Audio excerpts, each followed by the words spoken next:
Welcome to Game Dev Guidance. In this video, we will be creating the character controller you see on screen for the Unity 3D game engine. If you find this tutorial useful, please hit the like and subscribe button to support our channel and work. First, we'll set up our player character.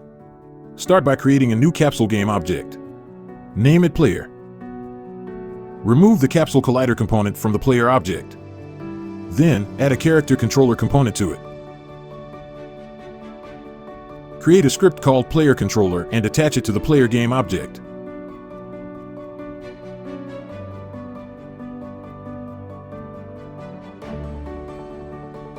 Finally, launch Visual Studio by double-clicking the Player Controller script.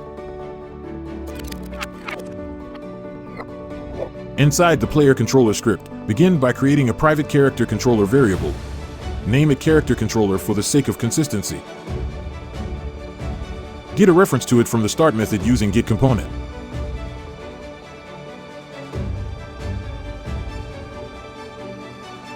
Now, inside of the update method, create a float variable and call it horizontal. This will hold a reference to our left and right inputs. Let's do the same thing for our vertical input.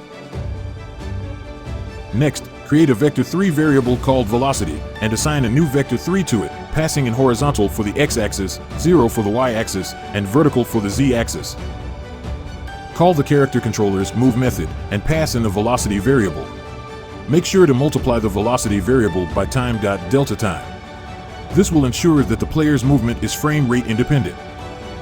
Switch back into Unity and try playing the game. As you can see, our player is barely moving.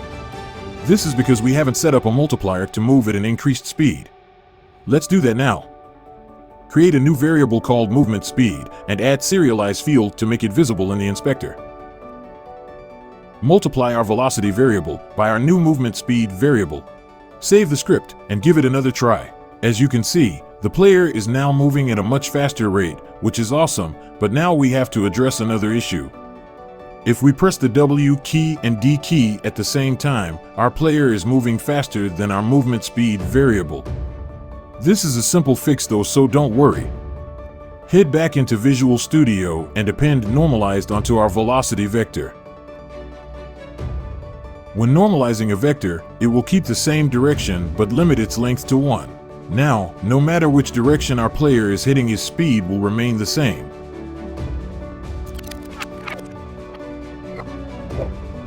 To handle the player's rotation, we will use the look rotation method from the Quaternion class. Pass our velocity variable in as the parameter.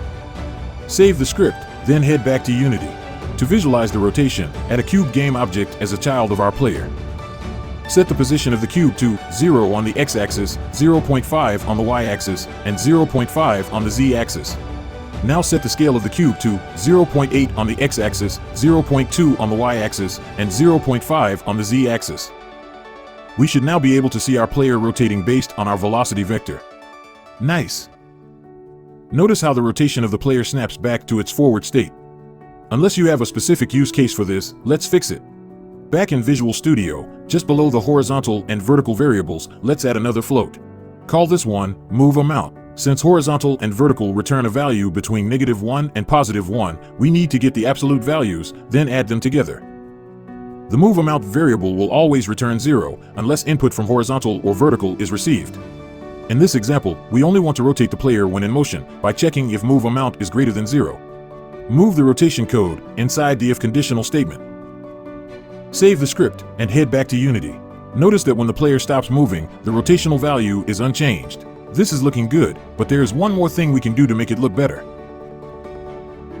Let's store the target rotation in a new variable. And for the sake of consistency, name it Target Rotation.